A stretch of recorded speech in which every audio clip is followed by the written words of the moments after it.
banyak banget lah case-nya untuk yang non akademis. Misalkan taruh kata tadi motivation letter buat yang non dosen ya ceritakan saja bagaimana dulu ketika bekerja dan mengapa tertarik untuk lanjut kuliah lagi. Justru malah ini menarik gitu kan. Misalkan kalau kata bagaimana Anda mengaplikasikan applied ilmu yang didapat nanti di tempat kerja.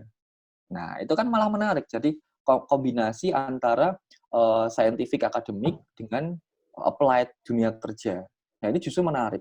Misalkan cerita aja bahwa di kondisi tempat kerja ini kami banyak hal yang perlu diperbaiki kan kayak gitu kan, karena bisa jadi beberapa case gitu kami tidak terlalu mengerti khususnya mengenai bidang akademik. Nah, saya berusaha untuk ke sana mengejar ketertinggalan gap antara teori dan juga praktik, misalkan seperti itu. Nah, ini banyak kok, kasusnya banyak sekali. Teman-teman saya di Swedish Institute itu kebanyakan pekerja. Bekerja. Maksudnya kebanyakan dari yang bekerja, kemudian setelah itu daftar kuliah lagi, jarang yang dari dosen gitu. Satu angkatan saya kemarin yang dosen itu cuma satu dari dosen mana ya? Salatiga ya, UKSW ya. Dosen Salatiga itu jurusan akuntansi. Yang lain enggak gitu. Jadi banyak gitu. Mereka ceritanya macam-macam gitu kan. Ada yang dari NGO misalkan gitu. Ada yang beberapa dari NGO, ada yang wartawan juga mau kuliah di bidang komunikasi, macam-macam gitu. Jadi nggak harus dari akademik. Jadi bisa kalau misalnya Mbak Dita dari dunia kerja tertarik kuliah lagi kembali ya untuk berkarir di bidang tadi pekerjaannya semula itu sangat-sangat possible seperti itu. Even nggak cuma S2, mau S3 lanjut juga nggak apa-apa. Gitu. Mungkin itu ya Pak ya, salah satu contoh beasiswanya di Chevening. Dengan diminta untuk pengalaman bekerja 2 tahun. Nah, ini juga salah satu bukti bahwa dari perusahaan pun sangat didorong untuk melanjutkan studi ya. Benar-benar. Di Swedish Institute itu minimal 10.000 jam kalau nggak salah, saya lupa. Ada syaratnya minimal 10.000 atau 15.000 jam, saya lupa. Gitu. Itu eksplisit mensyaratkan seperti itu. Jadi nanti harus diminta kerja di mana, ya, melampirkan surat keterangan sudah pernah bekerja, kemudian diestimasi sendiri ya kalau bisa 10.000 jam berarti sehari misalkan 8 jam itu kan kali berapa hari atau setahun atau 2 tahun kayak gitu. Banyak kok beasiswa yang nggak harus ke akademik enggak seperti itu ya. Justru malah menariknya tadi menggabungkan applied dan juga scientific atau teoretis gitu ya. Gap-nya ya sok-sokannya gitu kan, mengikis gap antara akademik dan juga applied gitu. Itu malah menarik seperti itu. Gimana, Mbak Dita? Ya, terima kasih Mas Puji dan Mas Yuda atas jawabannya. Oke, matur nuwun. Ada yang lagi? Ada yang mau bertanya lagi, silakan. Saya, Pak. Oh, iya. Ini siapa ini? Afinda, Pak.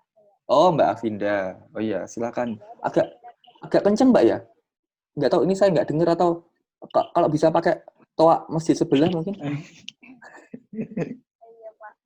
Jadi pertanyaannya gini, Pak. Kalau misalkan kita punya pengalaman proyek kolaborasi internasional sama univ luar, misalnya Harvard sama MIT, apakah itu akan menjadi nilai tambah ketika kita akan mendaftar beasiswa ke luar negeri dan dapat membantu untuk lolos beasiswa tersebut, Pak? Oh, maaf saya ulangi ya. Kalau pernah ikut project ya, international collaboration gitu dengan universitas di luar, apakah bisa membantu gitu ya untuk mendaftar beasiswa seperti itu ya, Mbak Afinda? Iya, Pak. Oh, oke. Udah itu aja atau ada yang lain mungkin?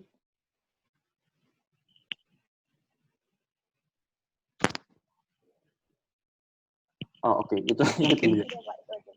Oke, monggo Mas Yoga. Jadi ikut international collaboration ya, Pak?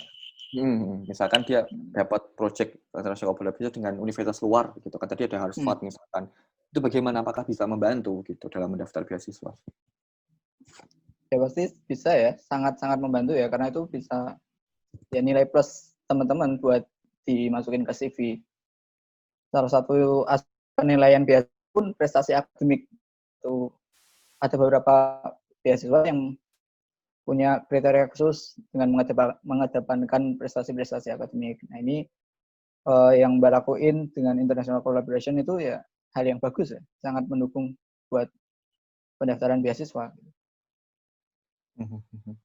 Iya benar. Monggo, Jadi Uji. ini kalau mungkin yang lain juga bahwa hal-hal seperti ini silakan aja untuk dimasukkan ke CV ya.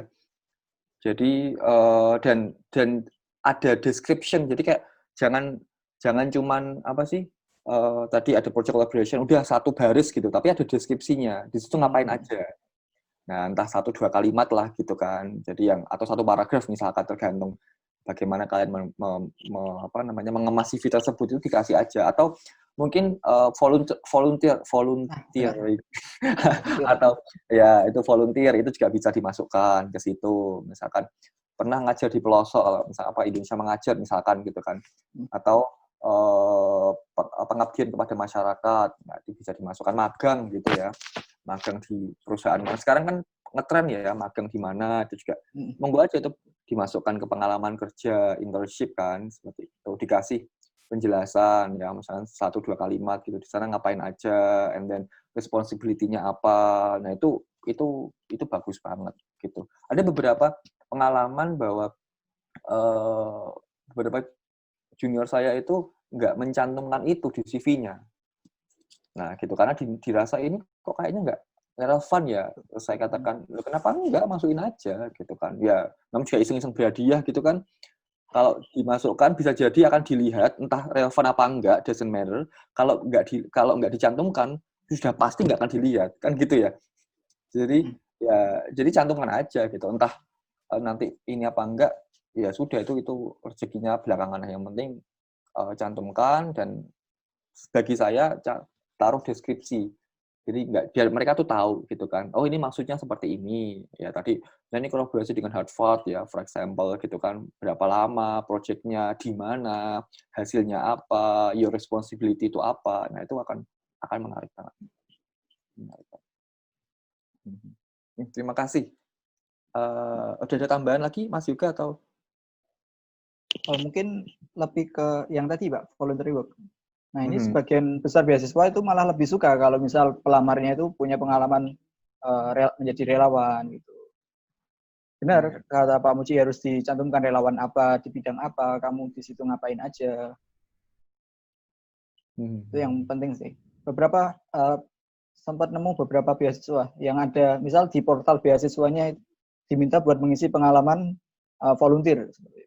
Ini salah satu motivasi buat teman-teman buat ikut volunteer. Ya walaupun sebenarnya motivasi awal ikut volunteer ya karena pengen jadi relawan ya.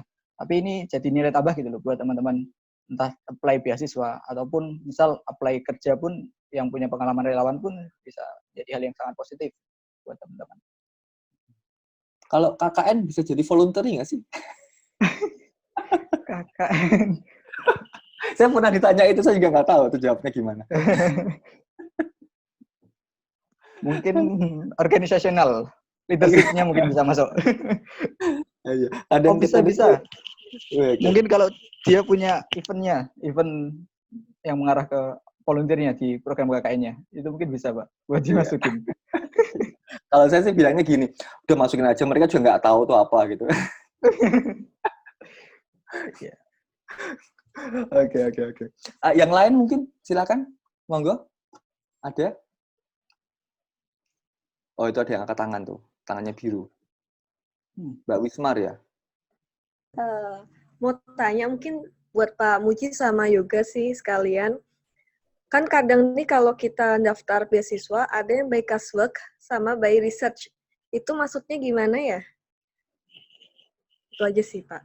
Yuk, makasih. Mas Yoga ini coursework atau case research? Coursework. Oh ya, monggo Coursework, Pak. dijelaskan. Jadi kalau untuk S2 itu ada 2 tipe, ada Master by Coursework sama Master by Research. Kalau Master by Coursework ya sama halnya dengan kita kuliah di S1, kita datang ke kampus, kita kuliah di kelas kayak gitu. Kalau Master by Research kita lebih cenderung ikut ke penelitian profesor. Jadi nggak hanya kuliah di kelas, tapi kita juga ikut aktif dalam riset. Itu yang menjadi salah satu penilaian di S2-nya. Kayak gitu. Nah, dari segi ada tesisnya nggak? Maaf saya potong. Bergantung di universitas. Kalau di punya saya masih tetap ada tesisnya. Ada juga beberapa universitas yang nggak perlu tesis ya. Enak banget ya. Oke. Iya benar. Kalau dari pendaftaran sesi awal pendaftaran pun udah beda ya. Kalau Master by Research kita harus punya proposal research-nya dulu, kita pernah hubungi profesornya dulu, kita juga dapat konfirmasi kalau bahwa profesor ini mau membimbing kita gitu untuk S2. Itu Mbak Imam. Mungkin dari Pak Muji. Biasanya kalau Master by Course itu biasanya nggak perlu mencantumkan proposal riset. Gitu ya. Tapi nggak tahu, by case juga ada yang mencaratkan ada seperti itu. Sekali lagi ini by case sih. Harus dilihat juga masing-masing syarat universitasnya. Gitu. Karena ini terkait universitas ya, bukan terkait ke beasiswa. Jadi universitasnya seperti apa gitu. Kalau by riset ya otomatis beban risetnya akan lebih berat. Gitu. Nah, ini gini. Ini sekali lagi ada per case juga. Ada juga yang by riset nggak perlu coursework. Ada juga yang tetap harus coursework gitu. Jadi sekali lagi by case ya, tergantung universitasnya seperti apa. Enak yang mana? Nah, ini kadang tuh gini, kadang kita pertama di otak atau riset tuh nggak enak gitu kan, sehingga kenapa coursework aja gitu dibandingkan by research gitu. Tapi ada juga loh orang-orang yang dia lebih suka research daripada kuliah gitu. Jadi kalau riset ada saya pernah ketemu sama ketika saya di Swedia itu ada teman dari Chalmers University gitu, dia S3 di sana di bidang nanoan ya, maksudnya nanomaterial gitu. Dia bilang gitu, dia termasuk orang yang dia lebih suka riset daripada course atau kuliah gitu. Kalau dia kuliah ngasal, ya nilai yang penting lulus aja gitu. Maksudnya nggak harus satisfaction kayak harus dapat A gitu, enggak gitu. Yang penting lulus aja gitu. Kalau di Swedia itu menarik loh, lulus itu A, B, C, D, E. Jadi kamu dapat E itu lulus, nggak lulus itu F gitu. Jadi kalau Indonesia kan A, B, C ya, D kan nggak lulus kan kalau nggak salah harus. Kalau di sana nggak A, B, C, D, E pun masih lulus gitu kan. Ya nanti transkripmu jelek aja, ada nilai E gitu kan, tapi lulus gitu. Yang nggak lulus itu F gitu. Nah jadi dia bilang, saya nggak peduli gitu, yang penting saya risetnya gitu. Ada orang kayak gitu. Jadi ketika dibilang, hanya enak ya, nggak usah riset gitu. Somehow ada, itu kan pilihannya. Memang MRes atau Master by Research itu nggak banyak. Memang ya, nggak banyak diminati. Cuman tetap ada pasarnya gitu. Even ada yang gelarnya tuh MPhil ya, Master of Philosophy gitu kan. MPhil itu biasanya MRes atau Master by Research gitu. Sekali lagi tergantung universitasnya Mbak Imam gitu. Jadi cocok-cocokan yang mana gitu. Tapi kalau by research tadi Mas juga bilang harus ngubungin profesor dulu, bikin research proposal, profesornya mengiyakan bahwa nanti kamu akan dibimbing sama dia. Jadi apa sih stepnya berbeda ya, pathnya jalurnya berbeda ya Mas juga ya. Dibandingkan master by course pada umumnya. Kalau by course kan ya udahlah kuliah gitu kan, jadi anak yang baik gitu. Setelah itu apa namanya ngerjain tesis, kalau ada yang tesis, kalau enggak ya alhamdulillah nggak ada tesis gitu ya. Saya tuh ya sudah. Jadi seperti itu ya Mbak Imang ya. Mbak Wisma Rizky. Oke, terima kasih. Ada yang lain mungkin?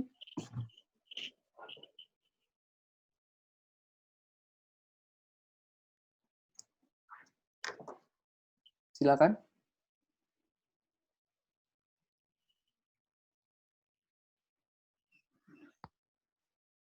Ini pada malu-malu ya. Oke, ini saya coba tanya lagi deh ke Mas juga ini. Ini kan gini, Meskipun Mas Yoga itu belum merasakan ke sana. Kira-kira kalau misalkan